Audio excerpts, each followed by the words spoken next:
the Jets all PFF team. This is just based on Pro Football Focus's database. They tried to take the average of a player's best few seasons with the Jets to determine if they made the team or not. So I'm going to put it up on the screen here. Offense, defense, it's all in front of you. What stands out for the New York Jets all PFF team? This is just based on 06 to last season. So 06 through 2025. So I already see it in the comments. Where's Curtis Martin? He would not be eligible for the all PFF Jets team. So take a look and you tell me your thoughts. Yeah, it's obviously not necessarily the strongest in the world. Like if you did this with the 49ers or something, it might be pretty absurd. Imagine the Ravens all PFF team. I don't like, and this is gonna be crazy to say, but I just looked it up really quickly because I want to make sure. Are we sure Chad Pennington's the quarterback? 2006, 17 touchdowns, 16 picks. 2007, he was injured, 10 picks, 10 touchdowns, 9 picks. Like the quarterback might be Ryan Fitzpatrick in 2020 or 2015, honestly. So I think you should probably change that, which sounds ridiculous. But again, if you're just basing off 2006, 2007, he threw 2 more touchdowns than he threw picks. So I don't know if I agree with Chad Pennington. If you want clutch, by the way, you could go 2010 Sanchez. Yeah, that's what I'm saying. Like but like I Fitz, dude, it's Fitz. Like I guess you can go Sanchez, but like I think Fitz does better with the Jets in 2010 than Sanchez does. Like that team was just amazing in terms of run game, weapons, etc. So I would put Fitzpatrick at quarterback, which is sad to say, and do not think I'm saying that Chad Pennington overall is not a better quarterback than Fitz. But look at his 2006, 2007 year, 2008, he was traded to the Dolphins. So I don't know about that one. I would put Fitz there. Breece Hall, yeah. Garrett Wilson, yes. Lavernius Coles, yes. I would put him there, even though I don't know how his later years are with the Jets. Transparently, I can't remember his stats. So you might argue for like a Decker there. You might argue for... Honestly, I might put Holmes there. I don't know if you know the stats off the top of your head of him, but I might just off the top of my head, I would probably have Garrett Wilson, Holmes, and I love Jaco. If we were talking about favorite Jets of all time, he's definitely on my all-time team for Jets. But how do you not put Brandon Marshall 2015 on here? Like that was one of the most dominant seasons we've ever had. You know, he compares to Don Maynard with some of the numbers he was putting up. I think he broke like the yardage record and all that stuff for the Jets, or catches or whatever it was, or a combination of both. So Chad out for Fitz, which is sad. Cole's out for Holmes. Jaco, sub him with Brandon Marshall, undoubtedly. Baker, Dustin Keller, cool. Ferguson, yes. AVT, there's a conversation him there versus Faneca, right? AVT was very, very good though when he was healthy, so I'm okay with that one. Mangold, yes. Moore, I'm fine with that one. And then Damian Woody. This is just a conversation. I don't know if I would actually replace him just because of the longevity and what he did, but I might put Membu there. Like just take a risk on Membu because I think Membu's ceiling is higher than Damian Woody's ever was. But he obviously only improved there for 1 year, so I'm okay with that one on offense. I'll hit defense after that, but any thoughts on offense? I really just feel like if we're putting Chad on here and it's really just based on 06, yeah, I almost feel like I need to put Brandon Marshall here somewhere. Because, again, he had the greatest season a Jet receiver I believe has ever had. 2015 Brandon Marshall is as good as anyone in football. He was an all-pro. Yeah, that. And like, what are Lavernius Cole's numbers towards the end of his Jets? Let's see. 06 and 07, he was over 1,000 yards. 08 with Favre, he probably came close to it if he didn't. I don't have it in front of me. Yeah, so then I'll probably put him over Holmes because it was the worst team at that point. So okay, that tracks then. But Jaco over Marshall is certainly a choice. So is it a longevity thing? Is it just a year thing? But yeah, and then there's a conversation Vera Tucker versus Faneca. You know, Faneca may have been better. Again, I wasn't watching film at that point, so I don't really know. But you can give the nod to Faneca there, probably. You know, gun to my head, and then Woody versus Membu is a conversation.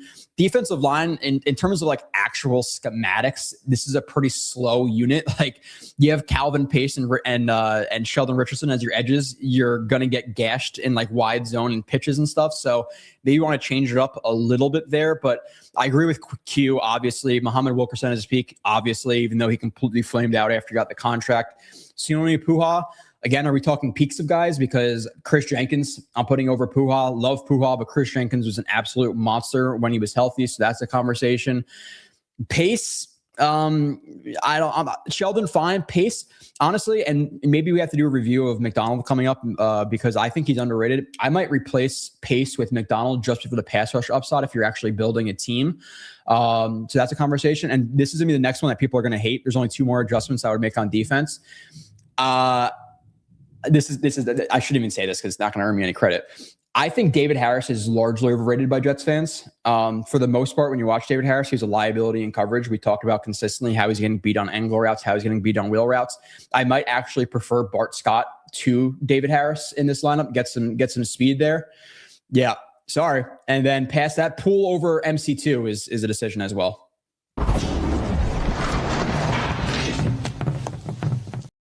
How dare you, Joe Blewett? How dare you? I'm going to piss you off more. I also think D'Brickashaw Ferguson is generally overrated by Jets fans. No, you don't. Yes, I do. I think now, obviously, the longevity and how healthy he was great, but I don't think he was ever like a top 5 dominant left tackle. He was a multi-time Pro Bowler, though. Yeah, no, I think good, but not like very good, but not elites. Like I think when some people talk about him, and maybe it's just Jets fans I interact with on Twitter, but they talk about him like he was a top 3 left tackle for 10 years. That's just not the case in my opinion. He struggled in the run game. He's a little bit like Fashanu in that way. But we weren't doing podcasts at that point, but we remember David Harris, right? Like in terms of coverage, like he was not good in coverage. So no, but he was really stout, a good leader. He was, but I think Bart Scott's peak might be. I don't know. I think that's more of a conversation than people think it is. I think because David Harris was here first and he was the leader, people automatically assume him. But if I was building a linebacker unit, like Harris and Mosley is obviously like relative to their peers, it's a lack of athleticism there. I think Bart Scott was definitely more athletic than Harris, so I think he might be a better fit next to Mosley, who'd be the Mike in that defense. Because Mosley's peak is, can we at least agree Mosley's peak is easily better than Harris? Yeah, I think definitely. The Jake Asman Show is now presented by PrizePicks. PrizePicks is a daily fantasy app made simple. Just pick more or less on your favorite players' projections and build your lineup in seconds. Download the PrizePicks app today.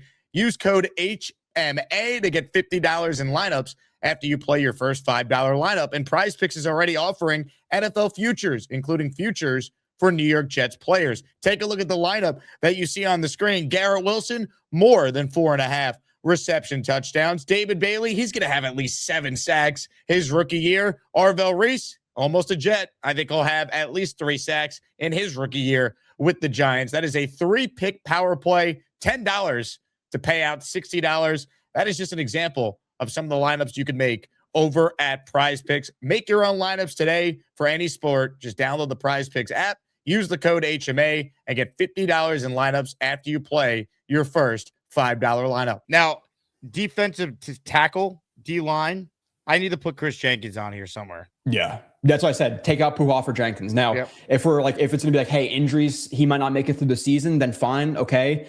It's a conversation, but at that point, like, give me Wilkerson at nose tackle and put in Sheldon at D line, whatever it may be. Porkstar actually makes a good point that Vilma was here until 2008. That's actually Vilma was gone by then. Jonathan Vilma got traded after. That was in the early 2000s, right? Or not like mid 2000s, like 2004 or 5. Vilma won Rookie of the Year, in 04, and then he played 05. I think he was gone. Mangini traded him. After. Jonathan Vilma was not a Jet by 08, though. Okay. So Porkstar, check your facts. Yeah, Jonathan Vilma got traded after the 07 season. He was a Saint from 2008 on. Yeah, I think the non-negotiable one, or the 2 non-negotiables on defense are, and actually it's a good point by Dave Briggan here too. Snacks. I would put Snacks over Pujols as well. Like Snacks was absolutely dominant. I think if Pujols played on a worse defensive line, maybe he wouldn't stand out as much, but his defense was dominant. But I think the non-negotiables are, like, I don't think you can really disagree at all, or at least in my opinion, is Pujols for Jenkins or Snacks, and then Poole over MC2. MC2 was better than Poole. And then again, in my personal opinion, I'm taking Scott over Harris. I'm sorry. He was plodding. Even in that era, he was a plodding linebacker. The easiest 2 decisions on this are Mangold and Revis. Yeah. Q is non-negotiable. You cannot not have Q. Quinn would be on there too. Yep. Yeah, Q is definitely on there. Brickashaw is definitely on there. And then, like, unfortunately, these guys aren't necessarily studs. They're not Travis Kelce, but like, could you really even think of another guy that even gets close to Baker and Keller? Like, there's nothing close. Like, and I don't, maybe I'm reaching here, but is Conklin the third best tight end we've had since 2006? I said, can we play a Nunwa tight end as Sabo earlier? Because it's honestly, this graphic kind of just shows you like how important Mason Taylor and Sadiq are to actually be good. Yeah. Because you go back to 06 and this is the best we could do at tight end. That's not good. Yeah. Baker was nothing really to write home about. Like, to my recollection, Touchdown like, maker, Chris Baker. but he was more just like average, right? Again, like, this is early in my fandom, so I'm not going to speak to it very much, but he was just perfectly average, like fine, you know. But Keller was like a legit receiving option his first couple of years until he started to rack up some injuries. So I would put Keller at number one pretty easily there. But yeah, it speaks to how listen, there's a reason we've been suffering, and a lot of it's head coach and stuff, but this isn't like, yeah, there's a lot of names we recognize, so we'll kind of glaze it up a little bit, but and there's some great names on here, but overall, this isn't the Ravens, the Niners, you know, the Steelers, anything like that. That's for sure. Well, you know what's funny? The conversation with this now has to be, who's the coach for this team? It's got to be Rex, right? Yeah, it's Rex, and like, even that, like, yeah, he gave us a good 2 years, but after that, man, some of his decisions and stuff off the field and what he was doing really flamed him out. The problem with Rex is when he got involved in the personnel, once the roster started to become him and Tannenbaum and Mangini's players weren't there as much, that's when it fell apart. Like, Rex is the reason why Quentin Coppola was drafted. That was his pick. Kyle Wilson was his pick. And Tannenbaum kind of screwed him a little bit too. And after, you know, no offense to your co-host or whatever, but after hearing him speak, maybe it kind of reveals why the Jets didn't do so great under him. But so sorry for that. But the like those years, and I remember looking at this, and again, maybe it's just because it was 2 decades ago, I'm not really remembering, but I remember specifically looking at those teams when I was a kid, because at that point, not like getting into film, but I was a diehard Jets fan from probably like 10, 11 years old. I was watching every game and stuff. But those years, I remember looking at the contracts, and all of the contracts were backloaded, just like Douglas did a little bit with like all the void years, all the dead money upcoming years. Like, they signed all those guys. But I remember thinking, like, they have like a 2-3 year window here, because shit's going to hit the fan really quickly when you have to pay off all these contracts with all the dead money coming in future years. That's what happened. You know, they got rid of, just like the Nets in those years, like they got rid of like Richard Jefferson for Yi Jinglong and Bobby Simmons. You get rid of fan favorites like Jaco for Derek Mason. You get rid of Braylon Edwards and all this stuff. It's just, it went really downhill because of those contracts. And then, like you said, that paired with Rex starting to make the roster decisions. He's good. Like, just because you're a good coach does not mean you're a good scout. Kyle Wilson, you know, Quentin Coples, Taj Boyd in the 6th round because he's his son's boy. Like, he really blew it up. So he would be the coach because defensively, like schematically, he was amazing. But in terms of the overall, like, he's a much better DC than a head coach. Like, he struggled at the head coach role. So that would be easily the number one. But we're talking about him versus Bowles versus Adam Gase versus Aaron Glenn. He's like kind of just the default answer because he wasn't horrific. I mean, you can maybe go Mangini because you got the playoff year in 06. I mean, I'd make Mangini the GM, Rex the head coach, tell Rex to just coach the team. A shot at the OC. You know, I think that's the only other one you can go with, because he got close with, I would say, rosters that were not as good as Rex's, and like, you know, obviously we got far in the 2009 and 2010 season, but we kind of not scampered, but like, we just got into the playoffs those years, right? Like, it was like 9 and 10 wins. Okay. 09 was, you know, Rex had the famous press conference after they lost to Atlanta that year. You know, obviously we're out of the playoffs. They were 7-7. They, you know, they needed help. They won their last 2. They got in. 2010, they were a legit team. That team won 11 wins or 10 wins, and they 10. were 11-5. Yeah, they had the playoffs clinched going into the last week of the year and played backups and killed the Bills in week 17 that year. They were a legit team. In 2010, 2011, they were 8-5, then lost their last 3. They should have been in the playoffs that year too. Yeah, you blame Tannenbaum for getting rid of Kotri, for Derek Mason and that whole mess. Plaxico Burress replacing Braylon Edwards. Like, and I've talked to Mike T about this, so anything I'm saying now, I wouldn't say to his face. We've had the discussions on the air and off the air. Like, the chemistry factor. That's when they started to make the team more Mark Sanchez's team, and they were going to build it around him and all this stuff. And like, he wasn't ready. Team got worse. Damian Woody retires. You know, just the roster started to turn over, and Sanchez wasn't good enough to really elevate a team that wasn't stacked around him. Yeah. The roster decisions were definitely puzzling with Mason and Burris, and then the whole thing happened where they try to get Peyton Manning, and then after trying to get Peyton Manning, they then extended Mark Sanchez, and then they're worried about his feelings. Yeah, and then the Geno Smith thing, and then and then the Snoopy Bowl with Mark Sanchez and him getting injured, and the butt fumble. Like, it just got so bad so quickly after that. But okay, so 10 was the really good year, 11-5, no doubt about it, one of the powerhouses. But the 9 season was the one where we kind of barely got into the playoffs with some luck. So listen, I love Rex and what he is, and every once in a while, probably like 2 or 3 years, I'll go back and watch the Hard Knocks when I'm bored, because those are happy memories and stuff. But man, the fact that we're talking about Ryan Fitzpatrick and Rex Ryan still is it truly is sad. And I've said it 1,000 times, but there's no fan base who deserves it more than we do with our level of dedication and stuff. It's not like we just stop showing up and all that stuff. Like, how many people just have a freaking meetup in July after the Jets are 300 something people? Would you have 300 people? Like, that's ridiculous, Tampa game. Like, it's ridiculous meetups, ridiculous community. We deserve it, man. I cannot wait. I don't think it's going to be this year. I'm hoping it is.